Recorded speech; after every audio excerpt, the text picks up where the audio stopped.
Hi everyone. Sorry,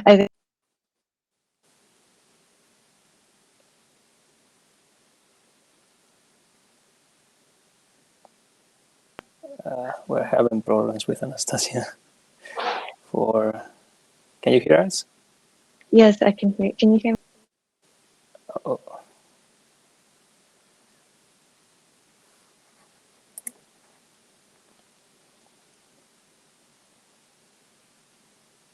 Well, anyway, I think we can start because Anastasia is the last one to present.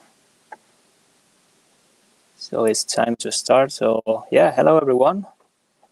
Thank you for joining this session. I'm David Payton, and it's an honor for me to be the chair of this teaching and productivity session.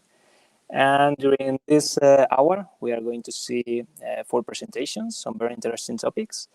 The first one is titled Individual Differences, Limit Predicting Well-being and Productivity Using Software Repositories, a longitudinal industrial study. And Mika Kuitila is in charge of telling us about it. So Mika, welcome. The floor is yours.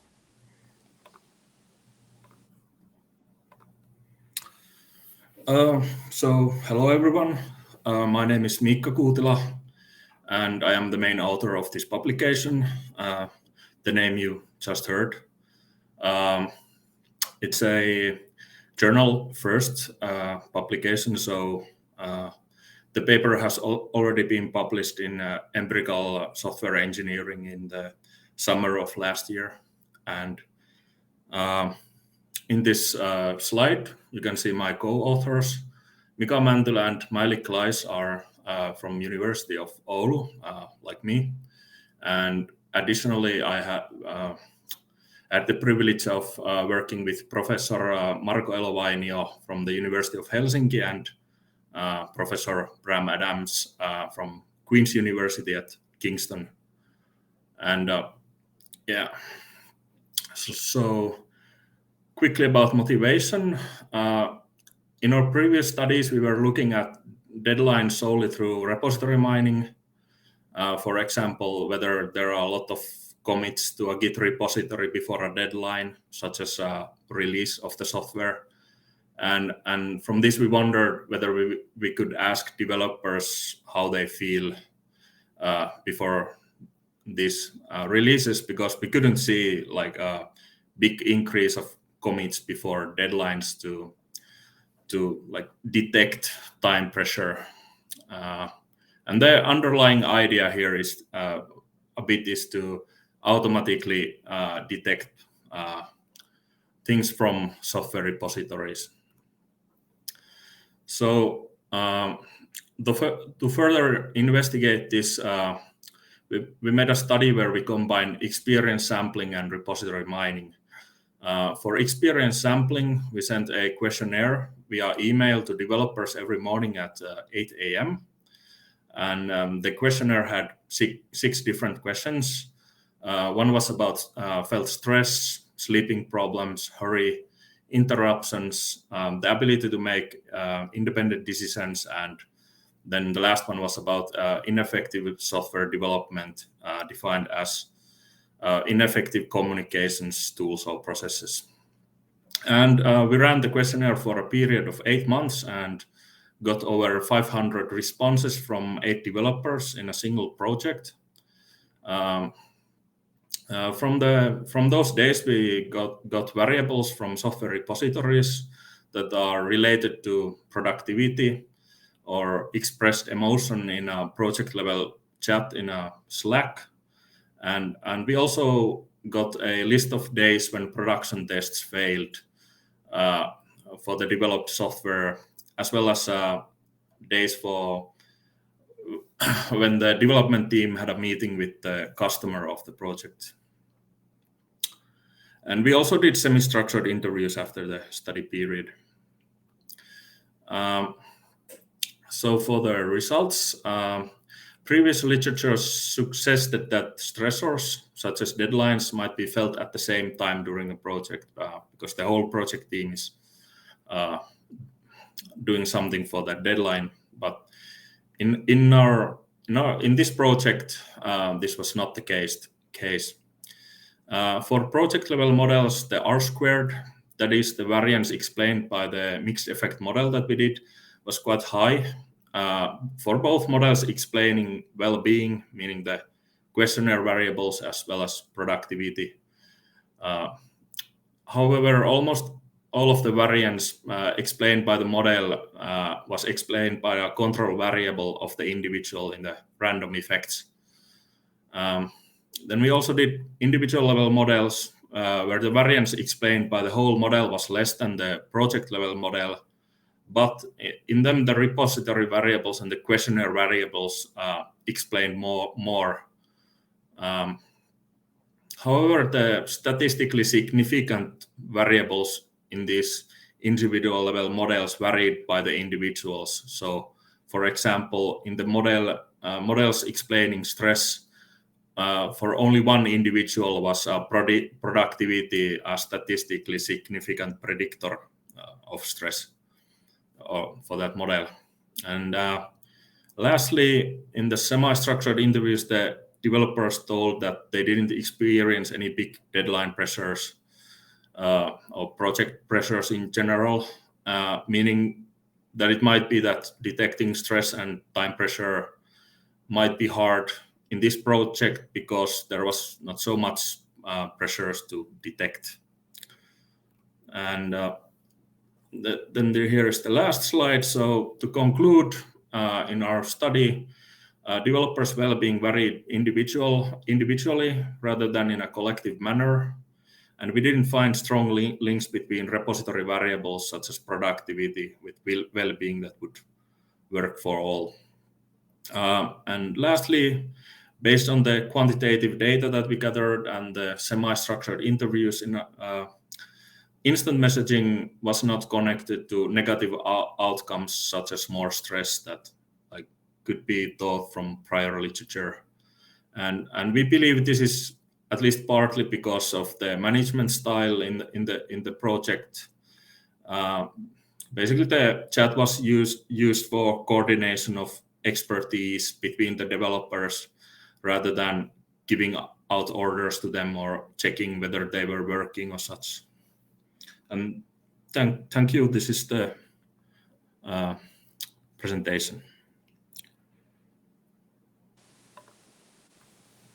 Okay, thank you very much, Mika. So now is the time for the second paper entitled Integrating Hackathons into an Online Cybersecurity Course.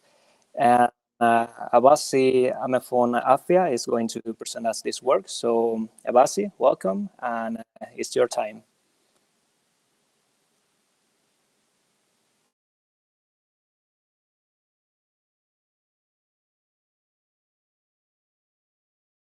Thank you, and hello everyone. My name is Abasi Amefon Afia, and I will be presenting our paper on integrating hackathons into an online cybersecurity course.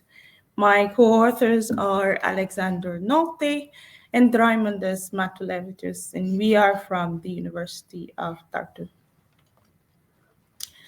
Hackathons are time-bounded events during which participants can form teams and work on projects that are of interest to them. And of including the hackathon approach in education, especially cybersecurity education, as the field is majorly practical, requiring a practical approach to deal with ever-evolving cyber attacks as well, and provide practical solutions to the cyber threats.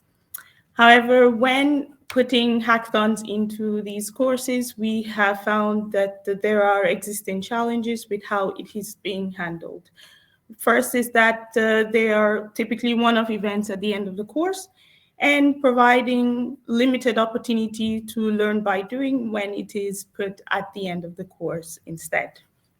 And so we saw that there is a need to better integrate hackathons into courses, and we did that by two approaches. First, introduce multiple hackathons so that at certain points of the course, the students can also practice what they have learned through the hackathon tasks.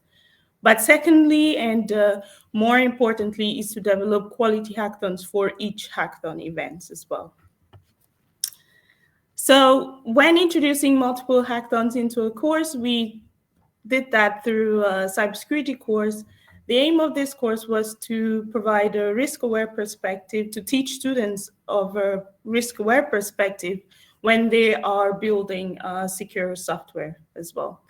And this followed three important concepts. And as you can see in the figure, we held a hackathon event after each major concept of the course was taught to the students. For each hackathon event, we decided to improve the way hackathons are carried out by introducing interventions. And interventions are design actions that are being put into these hackathon events. And these designs are to achieve a specific hackathon goal.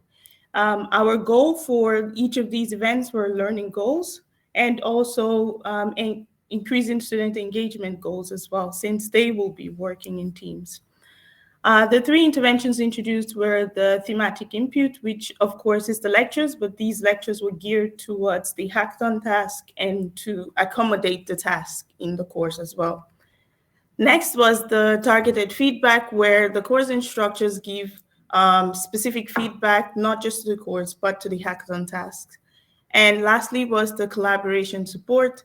As hackathons are primarily team-based, this was to provide better support to the students so that they can work in teams and also achieve their learning goals as well.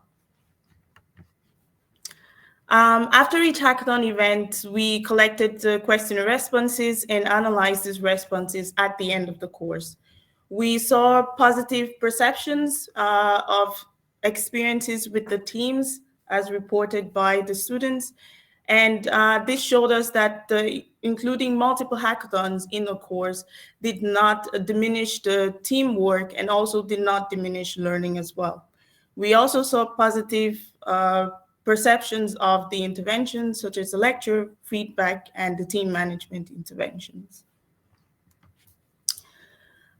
We learned more as the students provided open answers to open-ended questions, and we saw benefits in the learning environment and providing of better learning opportunities by including multiple hackathons. But we also saw specific benefits to the interventions that we introduced.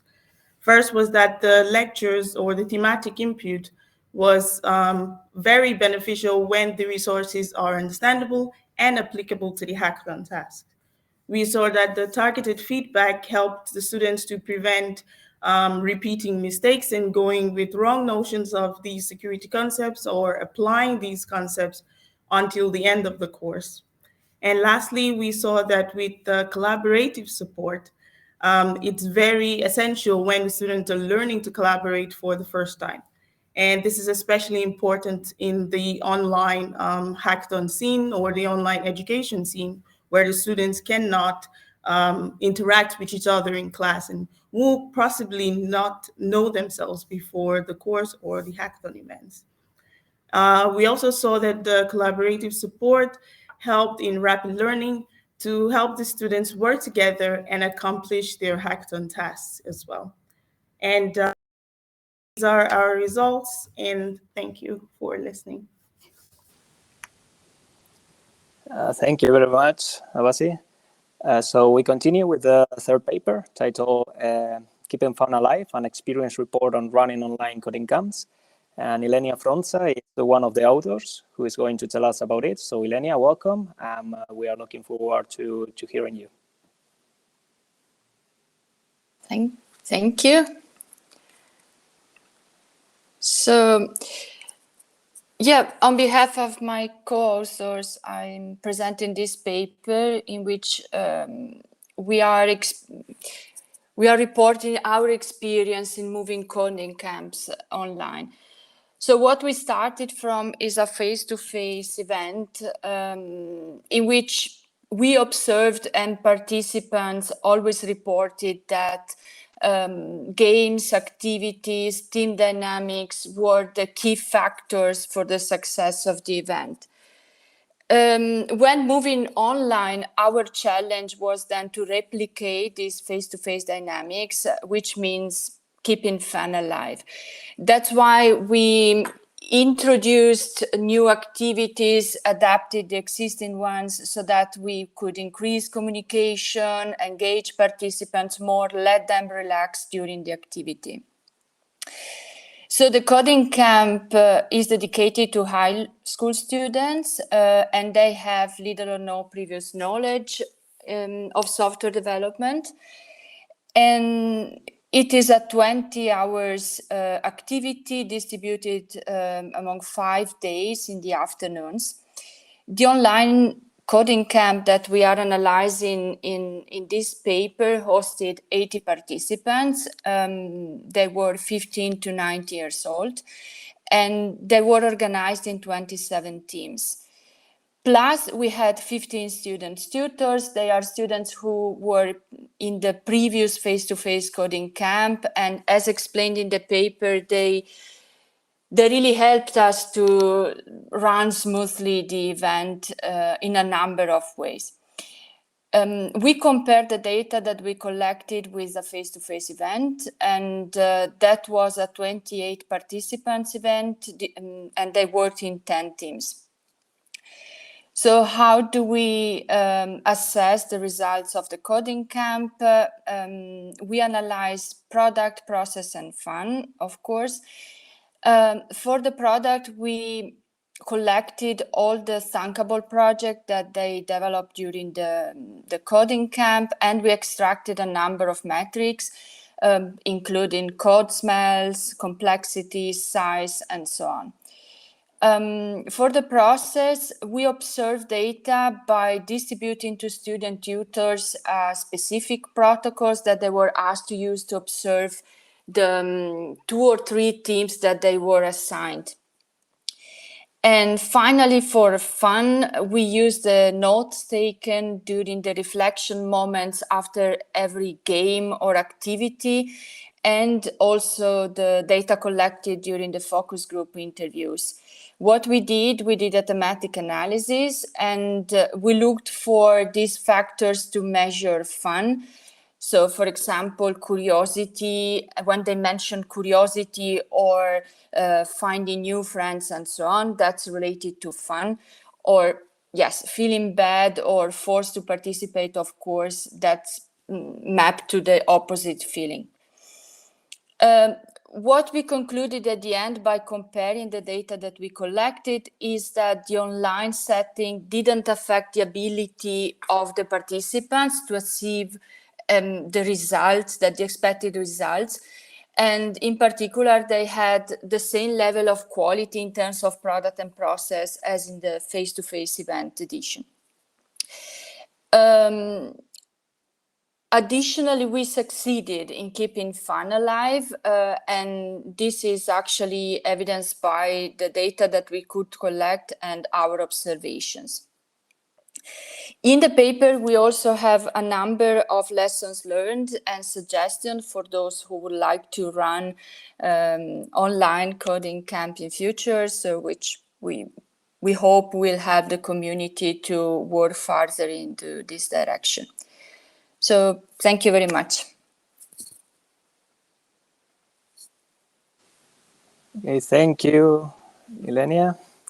So we have already reached the last paper of this session entitled An Exploratory Study of Productivity in Software Teams. And we have Anastasia Rubimova to present this work to us. So Anastasia, welcome, and you can start your presentation. Hello. All right. Thank you everyone for joining today. I'm Anastasia from the University of Zurich. And today I'm excited to present our exploratory study of productivity perceptions in software teams at the University of British Columbia. So with software playing an increasingly central role in today's economy, it becomes integral to understand productivity in software development. And while this topic has been explored in the past, most research focused on the individual developer and what affects their productivity. However, software development is a collaborative process that requires a careful balance of individual focus and regular collaboration with the team, whether through meetings or supporting team members. So in this research, our aim was to investigate the interplay between the developers' perceptions of their own productivity versus their perception of their teams, and to look at how this is moderated by different work and team factors, such as interactions with teammates or meetings. So for example, we might imagine a developer spends a day helping out a colleague on an urgent issue, and together they make significant progress. She didn't cross off any of the tasks on her own to-do list, but she did meaningfully contribute to the team's goals. So then how does she think about her own productivity? So to explore these questions, we designed a longitudinal field study where we invited 25 software developers from 5 teams to participate between 10 and 14 weeks. And our data collection method ranged from these short and frequent self-reports, where we prompted developers to every 2 hours to answer questions on an Apple Watch, to more detailed reflections at the end of the day, where we asked more about their different work and team factors that affected them that day.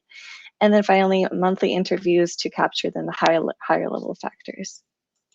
So just an example of the Apple Watch question, this is one of the 4 questions. We asked the participants to rate how productive their team was for the past hour. And then these frequent reports, we were able to kind of map the patterns throughout the day, show them to participants, and then ask them to reflect about how their productivity went that way and how they thought their team's productivity went that way, and whether the two were related. So in the end, this resulted in a large and varied data set for which we applied a thematic analysis to the qualitative data, such as open-ended daily responses and monthly interviews. And on the quantitative side, we looked at repeated measure correlations and also built a linear mixed model to explore which factors best predict perceived activity. Oops.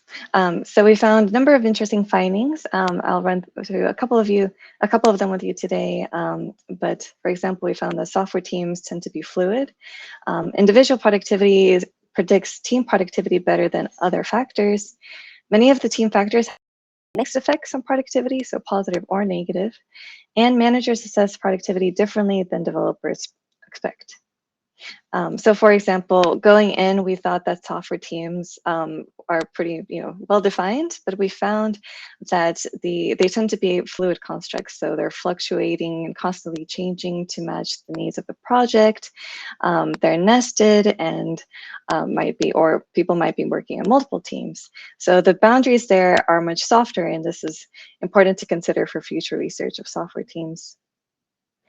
And then when looking at what predicts team productivity, we noticed a pattern that the way people rated their own productivity was very similar to the way they rated their teams. So on the left, we see a graph of the patterns for one team over the weeks of the study. And looking at the linear mixed model, where we explored different work and team factors, we found that indeed individual productivity was the most highly correlated with team productivity above and beyond the other factors. So this is also an interesting thing to think about for future studies of productivity. For a full paper and a longer version of this presentation, here are the links. So thank you, everyone.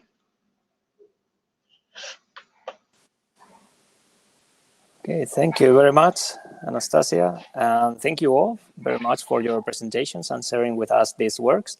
So now it's time for the discussion panel for the questions and answers.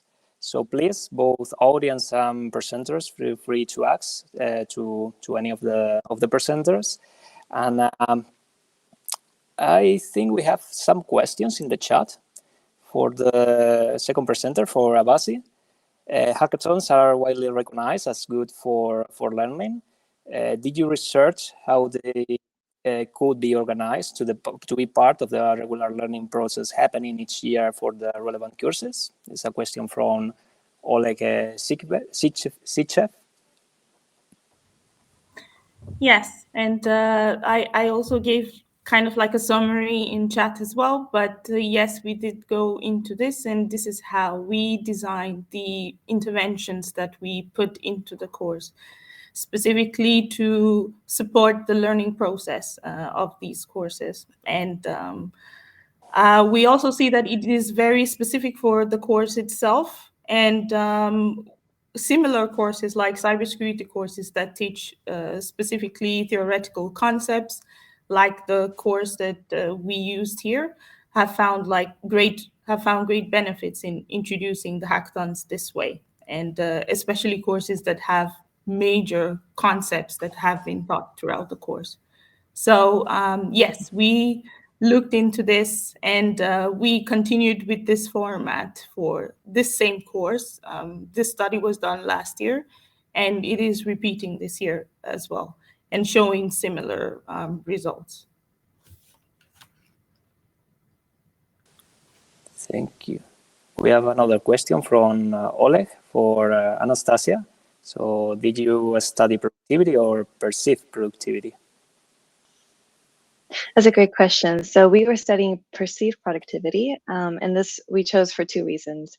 The first is that so research in productivity has been kind of divided between these automated metrics. So you might think of lines of code or function points versus how developers perceive themselves essentially.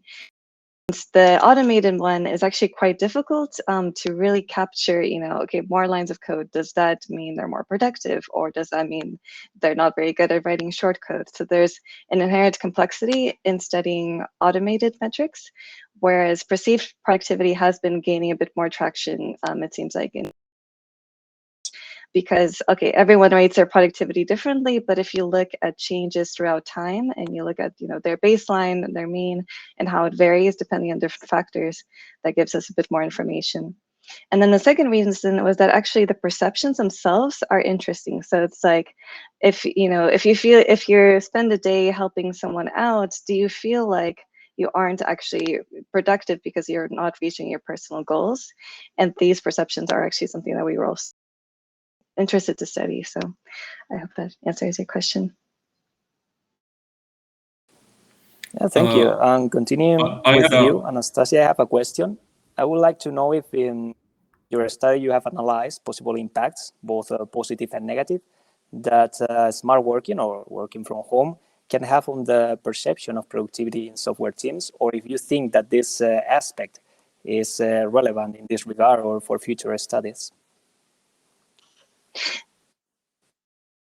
Our whole study was run during COVID times. And so this definitely affects, there's so many changes introduced with working remotely. And so we didn't look at these factors and have the study, with a control of working in the office versus working out of the office, which would have been also very interesting, but it's not the scope of the study. We did hear from the interviews different things that changed. For example, communication became, more difficult, but we didn't get that specific factors that might have, affected their productivity differently in remote times.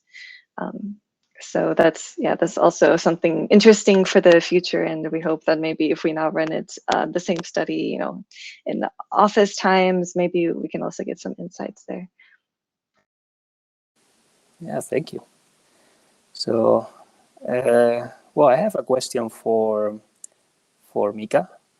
So you have obtained very interesting results in your experiment, but beyond these results obtained, in which most of the time they depend on the individual and not on the group itself, what measures do you think can be conducted in a work environment to improve the well-being of an entire group of developers, regardless, of course, the individual situation of each one?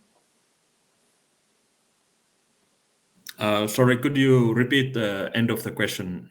I didn't catch it. Yeah, so the measures that do you think can be conducted in the work environment to improve the well-being of a group of developers?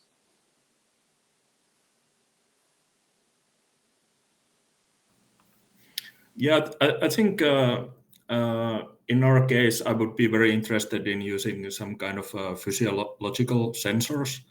That those might be more, I don't know, maybe even those would be very individual, because you would get the individual physiological baseline for something like heart rate variability. But yeah, but I don't know if that would be something you want to have in a like a company setting all the time, but it could be, well, it would be an interesting study to add those with the repository variables that we had. And another question I have is, do you think that the level of education or the place where that education has been received can be a factor that helps to have a better well-being for an individual in a professional environment?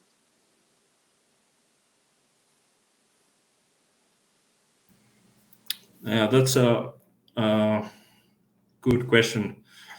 There's definitely a reason why consultants are paid money for giving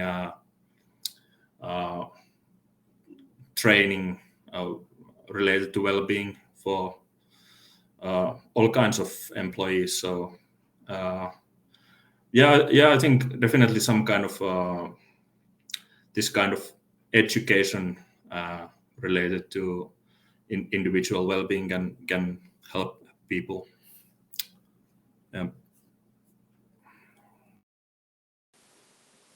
Okay, thank you. So now I guess I'm going with Ilenia.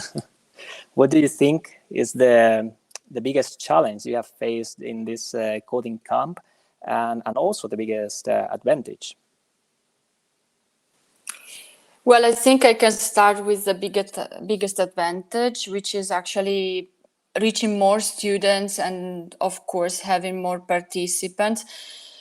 As you have seen, we switched from 30 students to 100 or 80. What was the number? 80 plus 15 student tutors. The challenge, I think I have two challenges in mind. One is they were tired of being in front of the screen, so we have to find games and activities that could somehow relax them. So, for example, if you've been through the paper, one of the tasks was building a color wheel with objects, right? So they had to run around their apartment and find colorful objects to win the competition.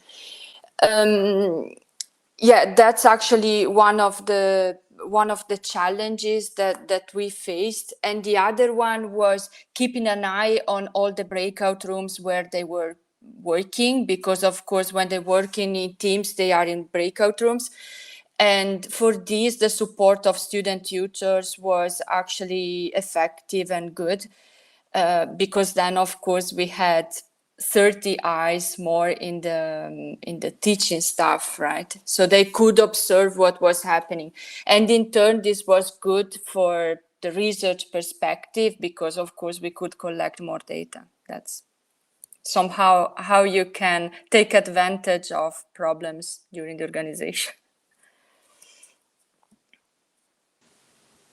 And do you prefer the online or physical format, or maybe you will opt for a hybrid model? So I'm organizing now the 11th of this edition, which will be in September, and it will be hybrid. Why? Because of course we never know what happens with the restrictions that we might have for spaces and so on. Now we have more people, even from other towns, who would like to participate. So this facilitates the participation. And if we have to tell the truth, hybrid probably really reflects the professional environment, right? So you have two people in the office and then one connected from his apartment. That's real life. So if we want to simulate real life, that's it. Yeah. So I think hybrid will be the final solution.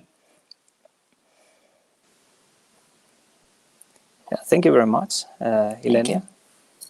And well, we don't have more questions on the chat. Please, the audience or you presenters, feel free to ask. But I have a question to Abasi.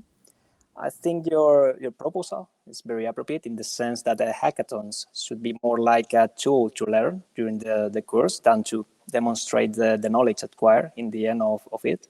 So, of course, your scope is framed in an online course, but what changes should be made to apply your proposal or format in courses with physical attendance? Yes, that's a good question. And we have also thought about this as this study was actually made last year at the middle of lockdown, so it was going to be online, but now we're moving into a more hybrid mode of education. And we see relevance as well when putting it into an in-person, but not fully in person, more of like a hybrid format where our results can also see benefits.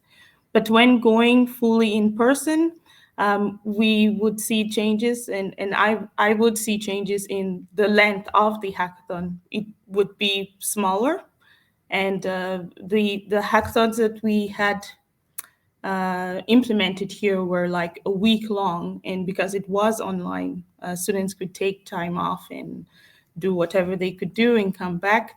But we would make it shorter in that sense for in person. However, the other parts and the interventions that we introduced, they can remain pretty much the same as well, but also scope towards the courses and scope towards the task that will be required for the students during these hackathons, so that it's not overbearing introducing. I hope that answers your question. Yeah, sure. Thank you. So Mika is asking to Anastasia, any insights into why unplanned work correlated negatively with perceived productivity in your study? That's a great question. So I think so much of this has to do with what we expect. So when we ask participants, how do you even define productivity for yourself? It's usually kind of like, how much you got done, like goals versus, progress essentially. And so much of it depends on the goals. And so I think here there's two parts, right? There's unplanned work coming from teammates asking for help. And so here we have this sort of between like, oh, this is my list of individual tasks that I should be getting done. And then suddenly there's someone asking me to do something for them. And more built into our definition of, like our job description, so to speak, then, maybe it would be like, oh yeah, well, of course, I mean, that's also part of what I do to be productive is helping others. Like that's also part of my overall overarching aims, overarching goals. And then the second type of unplanned work often from issues or bugs that pop up, also like unexpected, and suddenly you have to spend more time fixing it. And this is another thing I think that's also been discussed in past research, which is like we should actually build in time, right? We should expect things to go wrong because they always do in software, and that time spent fixing bugs is also actually productive time. So I think a lot of this depends on the views, and that's also something that we saw in this research as well. Yeah, very interesting question. Thank you. Yeah, thank you. We have do you have more questions from the audience or with you, both presenters? Yeah. I would also ask Anastasia about so you mentioned stress in the bi-hourly self-reports, but I didn't see any analysis on that. So is that forthcoming in some future publication or such? So it might be forthcoming in a larger study that we did of knowledge workers in general. So for this group of software developers, we didn't find stress and productivity, and maybe it's related to this kind of curve where it's like if you're not sort of alert enough, pushed enough, then maybe you're not even motivated to be productive, whereas after a while it becomes to kind of have these negative effects, like and then you rate yourself as less productive because you're just not getting enough done that you wanted to get done. So for this study we didn't publish it because we we didn't have as many interesting findings on that correlation between, but we did run also a larger larger study with 75 knowledge workers, where we're still data and seeing more of the socio connections, so like and stress, and so there might be some findings out of that one.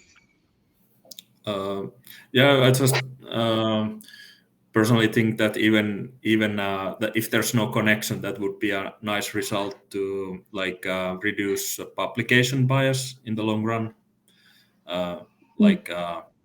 So even a no result can be a result, but that's very true. Yeah, I think we're a bit biased, like there's nothing there, okay, fine, we won't say it, but actually that's very true. No results are also results, for especially for future researchers looking at the same questions. Yeah, and Ilenia is also asking Abasi. I guess you can ask directly if you want, or... Yes, thank you. I was just curious to know if they noticed that their approach is specifically good for learning specific cybersecurity topics, and also how they think it can be applied to other courses. Thank you. For us and this course as well, it was just applied to a cybersecurity course, and I think it was effective for cybersecurity, or it is effective for cybersecurity because of the demands of learning cybersecurity and practicing this as well. It requires more of a practical approach. Yes, there are theoretical and standards and policy types of cybersecurity education, but the most part that is crucial as well is more practical. So, and most of these students or most of the professionals that are learning about this will have to practice this in industry as well. So this is where we saw the great need to include this, especially for a cybersecurity course at the university. But we definitely see how this can be effective for especially STEM-related courses and courses that require a fair bit of practicing what you have learned, not just at the end, but like throughout the course.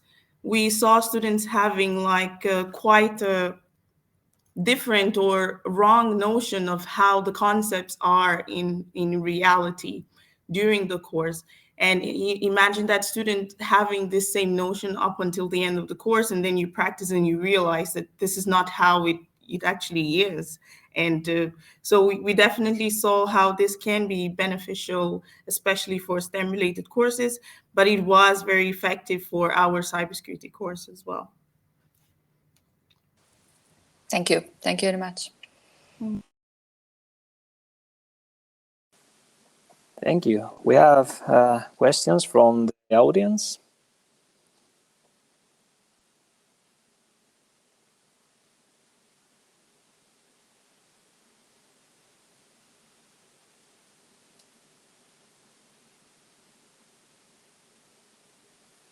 Okay, no one wants to act.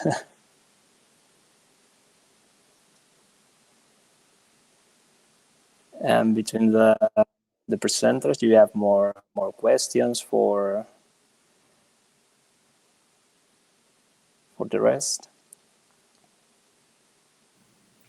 Well, I could have one more for Anastasia. So, do you think that there would be any benefit of trying to, in your studies, try to tie the perceived productivity metrics to anything more, I don't know, concrete, or so like these automatic measures that you talked about or mentioned? Yeah, I think it would be very interesting. We'd have to design it to compare across companies. This was something a bit difficult. So it's like, you know, the way function points, for example, if we take that as a measure, how could we compare, you know, progress like in one company, like what are the scales? But I think it would be very interesting because quantitative metrics are oftentimes used by the higher, you know, management, for example, in assessing like how the developers are doing. And so it would be first of all, how well they correlate. There have been some studies done in the past, like I think Mind the Gap tried to, like for example, build a model between automated and perceived. So maybe something of this type where we look at actually how well does the way that people feel that they're doing actually correlate to the quantitative metrics. At the same time, we did find with, for example, interviewing the managers and how they perceive productivity of their team versus like how developers think that they're being assessed, is that managers actually oftentimes resorted not to these like Jira, Agile, quantitative metrics as much as these more holistic views of productivity, such as like, are we, doing the right things, like, accomplishing our higher level goals versus like, okay, how many, function points did we get done? So that was really interesting because when we asked developers, like, how do you think your manager is assessing you? It was oftentimes an answer of like, oh, how much code I wrote in this amount of time, how many tasks I got done. So it's mixed. On the one hand, it's clear that there is some benefit to quantitative metrics, and it's definitely an easier way, for example, for higher, like probably the managers of the managers of the managers to assess the company's progress. And it's interesting how well they correlate with perceived productivity. Then at the same time, I think maybe there needs to be this, more holistic views of productivity. Yeah, thank you. Yeah, about I want to know, Anastasia, the size of the projects of the programmers that you have analyzed. Sorry, do you mean like the size of the teams, or? No, more the size of the projects, of the development projects of software. Yeah, so for example, first of all, like they came from different areas. So some of them are working on like time tracking devices versus other ones were like real estate platforms. So there was really like a variation between the different kind of products that these teams were working on. They mostly worked in teams of like 5 to 15 people. Even though recruited, we tried to have at least half of the whole team. But so a bit of indication. So, each project by itself might be part of a larger product, but the team itself was usually between 5 to 15 people. And are you planning to conduct more studies in bigger projects and teams? Perhaps, I mean, it could be interesting to see. Are you thinking like, for example, like startups versus like, Facebook, like the big 5 companies, and the different, the ways productivity might be differently defined in these different atmospheres. I mean, I think there's definitely a lot to be said by that. Like if you're working, and it's interesting to see which one is, if there's more of a reliance on these quantitative metrics. Use maybe working in a startup here, really focus on the sort of the higher level aim of getting this product on the market, where companies you might get lost in the details of like something small. Yeah, there's definitely a lot of or I'm not sure if this is planned for like the next couple of years, but there's definitely a lot to think about there in the exploring different project sizes for sure. Thanks. Thank you very much. And I have the same questions for Mika, both the size of the projects and if you will conduct more case studies in this regard. The amount of people in the project changed during our study period, but it was from 7 to 10 people. And the software, I don't remember the size of the software in lines of code, but it was quite like when we started the study, the project had been ongoing for at least 3 years before that, and there was already like more than 10,000 commits on the Git repository. I'm going from memory here, and yeah, it would be interesting to do more studies in the future, but I have nothing concrete yet. But definitely, I think there's a lot of. I think the questionnaire that I was running could be it could be improved and more variables could be added and such. There's a lot to do there, the questionnaire wise also. So yeah. Yeah, thank you. And well, I have one more questions for Abasi. Maybe have you thought about using some of the contents of your cybersecurity course in, for example, coding camps like the ones that Ilenia have done? Because cybersecurity is very important nowadays, and we have to teach people from very early ages. So, have you thought about it?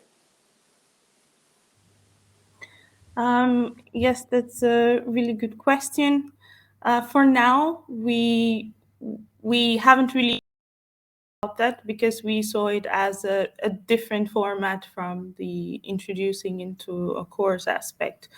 But definitely cybersecurity sees much relevance as you continue to practice, and it can be applicable to coding camps. Of course, the way it is introduced will have to change, a bit more lightweight than an educational course, but definitely it has been done in quite some ways in Capture the Flag events and some other hacking events, and definitely it can be put into coding camps, and it can be used in that way as well. Of course, and it is really an exciting way to learn more about cybersecurity as well. Yeah. Yeah. So, do we have more questions, or maybe the last 5 minutes is for a break until the next session? I just have quite a quick question for Elena, and especially as I see some relevance to the work that we do as well. Looking through the paper, I saw some mention of teamwork and using of the cameras to make sure that everyone is present and there to do the work as well. Are there any other suggestions as well on improving the teamwork, especially for longer camps or longer hackathons where people will not always be in front of the computer? Yeah. Yes, actually, there are some references in the paper of the approaches that we used. For example, for starting feeling like a team. So all the activities that we are doing. So, for example, creating a logo, give the name to the team, and try to keep everyone in the loop and make sure that they accept to help the others and so on. So I think one of the main issues here is let them feel like a team. Consider that we make sure that they don't know each other before coming to the coding camp, meaning that they are from different schools with different backgrounds. So they really have to put an effort on becoming a team and getting to know each other. So there are some strategies that we use, and they are referenced in the paper.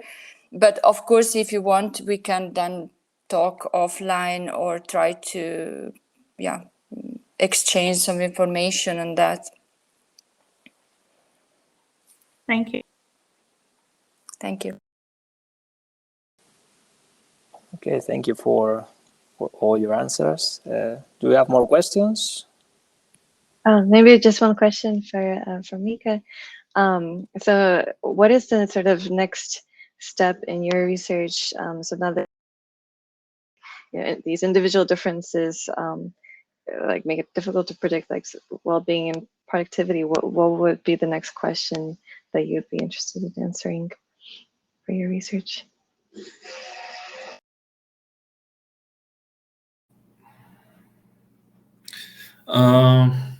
Well, maybe I was more interested in getting more like objective measures, in, like I was saying about the sensors. So getting kind of like maybe, for example, for stress, you could with some kind of physiological sensor get a really more objective measure rather than a momentary assessment in the morning. So that would be interesting in my opinion. But I would also like to study, like I think in the beginning of this question session there was like, for example, were you working at home or at the workplace? That would be an interesting question to have on the questionnaire. I also think that so for me, the questions were like single items. So there's only one question about stress. So maybe focusing on like very limited set of factors, but having more questions about that single factor that you're focusing on. So like having 3 questions about stress. So then you can, in the analysis phase, you can have better like reliability measures about it and have more things like that could be done for sure. Yeah, it's very cool because there's also probably different causes of stress, right? Like, is it sort of time pressure, or is it like, like you mentioned before, or is it outside factors, which might play a bigger role in like Corona times when you're working from home? And yeah, I think that's super interesting. Yeah, and also my understanding is that even with the physiological sensors, like seeing whether the stress is like distress or eustress, so whether it's motivating or negative stress is also like you cannot see it from the sensor, so that's something that you should ask. So yeah, so that's also a thing that could be asked. Okay, thank you. Okay, thank you. I think we can finish this session if we don't have more questions. Okay, so yeah, thank you all for attending this session. Enjoy the conference, and I wish you a nice day. Thank you. Thank you, you too. Thank you. Bye-bye. Bye. Everyone. Thank you. Bye.